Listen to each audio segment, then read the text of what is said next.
Hey guys, Andy at SunCoast Skutes. Just a run through on the dropper rigs again, coming in the summer.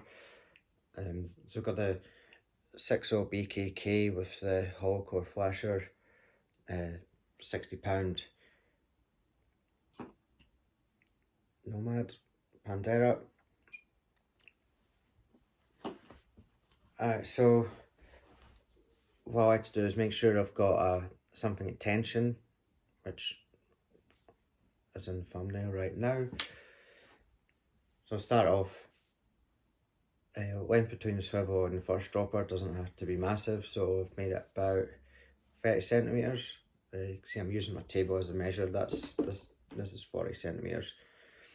So for the first loop, I want it to be about 12 centimetres roughly. So what I'll do is I'll take 40 centimetres, make a loop,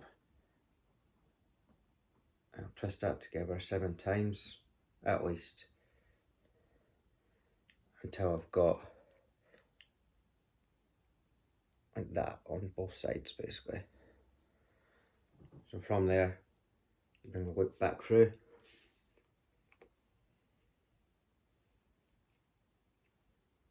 And I'm just using my mouth as a guide so I can tension it accordingly to get the right size of loops that I want. So from there, always make sure you lubricate it.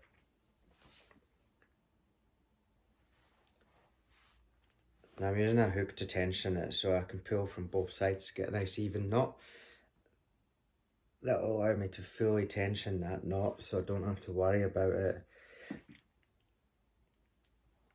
slipping underwater, which does cause enough friction burn to weaken the knot underwater. It's very important that those knots are tensioned properly. So between my hooks I'll take about 50 centimetres. Obviously, you know, you could make them as long or short if you want. If you're fishing really rough ground like caves and coffee rock, you're probably better off having your hooks a bit closer together. A shorter rig, less chance of snagging. Kids as well, shorter rigs, less hooks flying around the place. Well, same amount of hooks, but less, they're covering less ground. Alright, so again, 40 centimetres, turn over.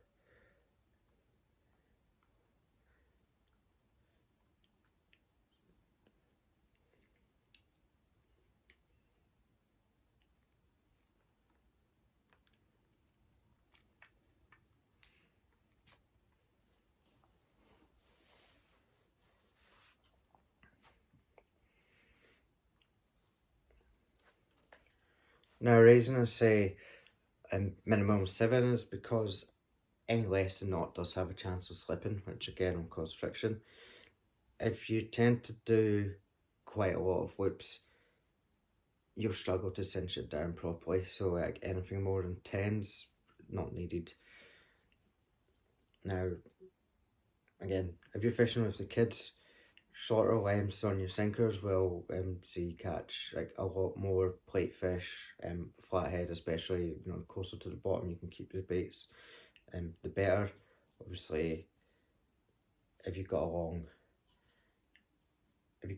lead between your bottom hook, your kids aren't going to be in the strike zone for those little fun size fish. Obviously, if you're fishing for snapper, go quite long so you can keep in touch with the bottom, but your hooks aren't on the bottom. You've got less chance of snagging, and you've got less chance of catching those little fish that you don't want to be pestered by.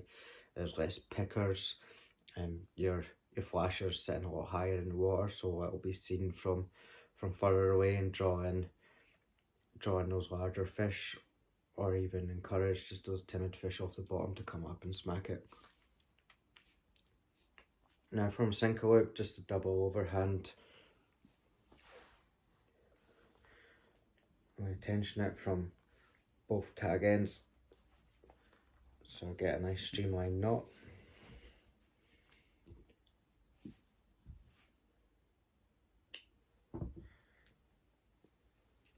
So I try and do a streamlined knot just so I can go through the sinker, the eyes of the sinker nice and easy, and it doesn't catch, and it's easy to swap around as well if you want to go up or down on your snapper lids. Now sticking hooks on. Very important. So I'm using the upturned eyes. Always go through, so the point of the hook's facing down. So go through the bottom and then up over the back of the shank, around the bend. And what that does is that sits nice and straight there. You get much higher hookup rate. Now for the flasher. So these are on a tube. For normal rigging, like float lines and stuff, you just go straight up through the bottom. But because it's a dropper loop, we're going to have to go through the top. So take a tube off, always feed through the top.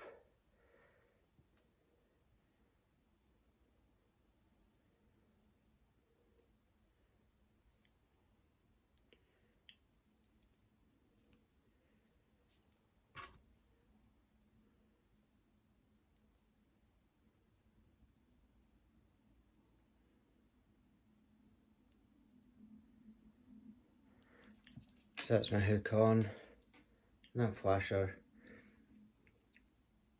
we'll just put to the tube.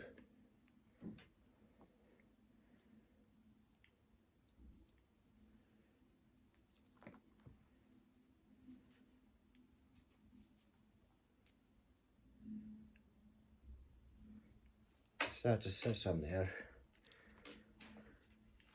nicely. So if you want to take it off, if you want to swap it, you can. You just do that exact same thing.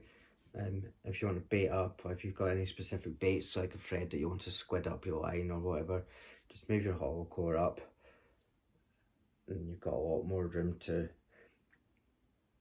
present your baits well. Obviously that'll just sit nicely again back down on top of a bait. Now swivel, it's got a 1 roll and swivel. You don't need that much strength, but because it's a bigger swivel under pressure or tension, it will be able to spin a lot nicer and freely.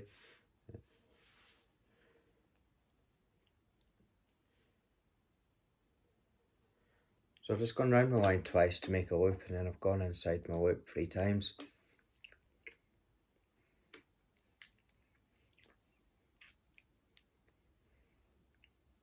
Just gently thread it down so don't get too much of a pigtail.